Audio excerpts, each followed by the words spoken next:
with the hype levels going through the roof of the first anime of Phantom Prey, and I thought to myself, what could the second anime for the game look like? But then I took a minute and I was like, that's too far, bro. What can happen in a year? So I went back to the 1.5 anime, right? Because obviously on the half anime for JP, we got Teen Gojo, Teen Ghetto, and Toji, which was obviously unparalleled hype, right? So in front of me here, I've got a lot of options I could do for the 1.5 anime on JP, and by then, who knows, it could be also globals, as, you know, they're rushing stuff a lot, right? So without further ado, let's get right into it. But before that, I'm gonna need you guys to please backslash the like button and start for more content. Okay, so first of all, we have JJK0 Gojo, right? Obviously, this is like one of the few Gojos we actually don't have in the game yet, because we have Hollow Purple, we have Teen, we have Infinite Void now with JP, you know, the first Annie, but we don't have Zero Gojo yet, which is, you know, the younger Gojo when he took in Yuta a year before the main series, right? So, Gojo, right? Is he a likely contender for the 1.5 Annie? I'm gonna say yeah, but then I thought they just brought back the 0 units for the first Annie, right?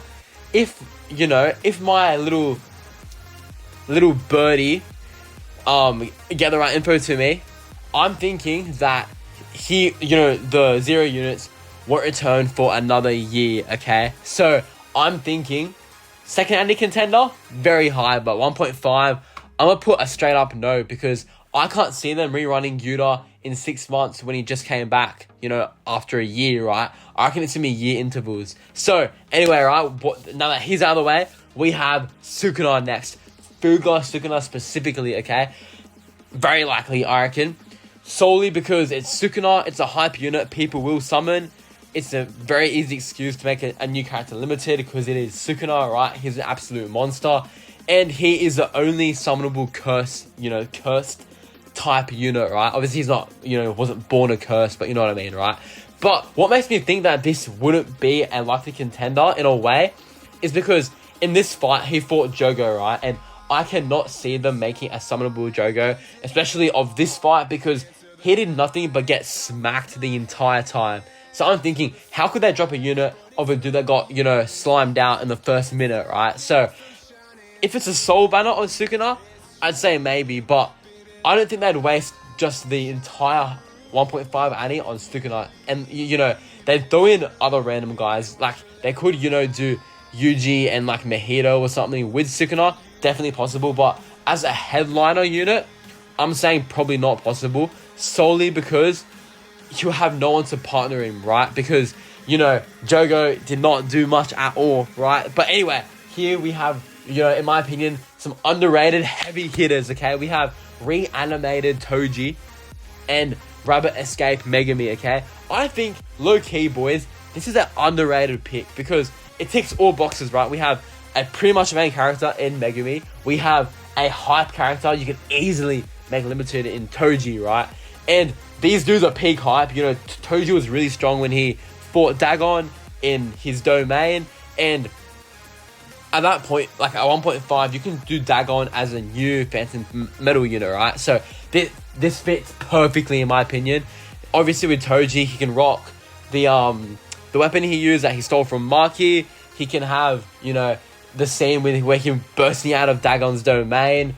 Even him, you know, committing, you know what, I don't think I can say that on YouTube, but yeah, so Toji, I reckon very possible. And Megami 2, it adds a new spin on a Shikigami we haven't seen yet for him. You know, we've seen Nue, we've seen the dogs, we've seen the toads to an extent, but not really the rabbits, right? And they can do a lot with this. Honestly, like, they can do some OC stuff. They can do him with a rabbit punch, a rabbit jump, anything, right? Because he spawns 1,000,001,000,000 of them. So I reckon Megami and Toji is a very possible pick that I see no one talk about at all.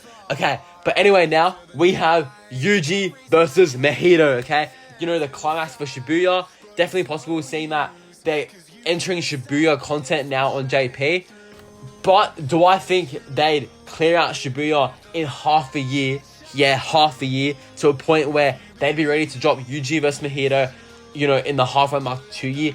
I'm gonna say no, yeah? I think, just like Sukuna, these two, although they would be an amazing pick, I reckon it'll be too early to drop them, especially because season 3, although it is, confirmed in the works, the Culling Games, we don't have a release date. We don't know anything about when that's dropping. So I reckon the devs want to prolong the content and the units as much as possible.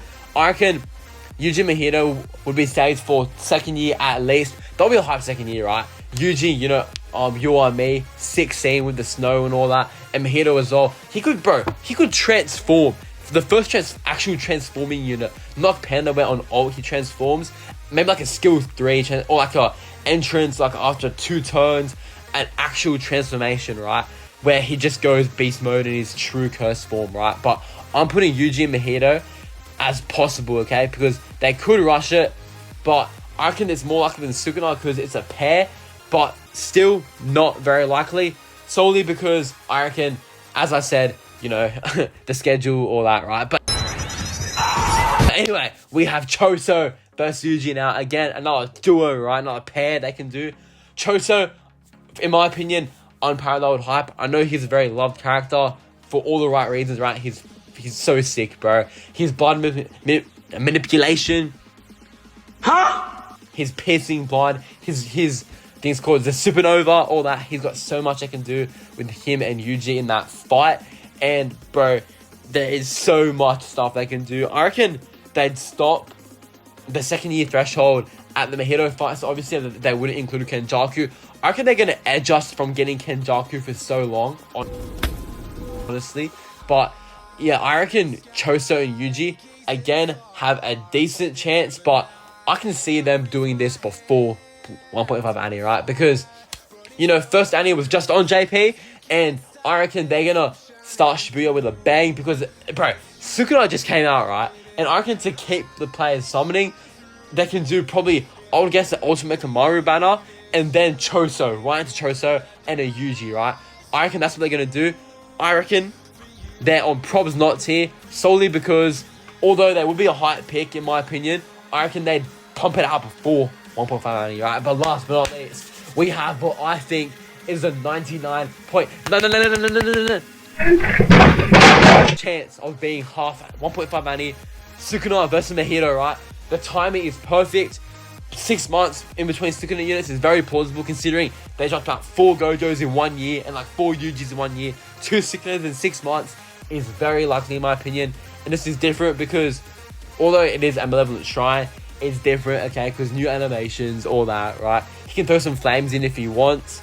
But I reckon Sukuna, number 1, the one for the Annie, hype pick, a very hype pick for the Annie, number 1. Number 2, he has an actual opponent that will be very powerful. In Mahoraga, people would summon from Mahoraga 1000%. And number 3, it's kind of in that middle part of the Shibuya arc, right? So, if they, because, they do it kind of sequentially. Not exactly sequentially, but they're starting Shibuya content now, right? And they haven't dropped any Shibuya units yet. They're waiting, obviously, right? So, what they're going to do is they're going to do this stuff. Then, I'm telling you, I'll bet the house on it, bro. I'm betting the house on the 1.5 Annie being these 2 boys right here. Mahoraga obviously can have God knows what. He went ballistic the entire fight. They'll find something for him, bro. I'm sure of it. He can, I don't know about the adapting though, because it is a gacha game. It's not like, some OC fan-made Roblox stuff where he can actually be invincible. They need a balancer, right? He wouldn't be absolutely untouchable. Obviously, he'll have weaknesses. I don't think he'd adapt to anything. Maybe just health regen and damage buffs would be enough for that, because as I said with the Sukuna versus Gojo video, I don't think the Mahoraga wheel whole concept would be executed to what it actually is in the anime, solely because, as I said, balance, right? But that is my list of potential options for the 1.5 Annie of Phantom Parade. If you guys enjoyed the video, make sure to flash the like button and sub for more content, and I will see you guys later. Peace.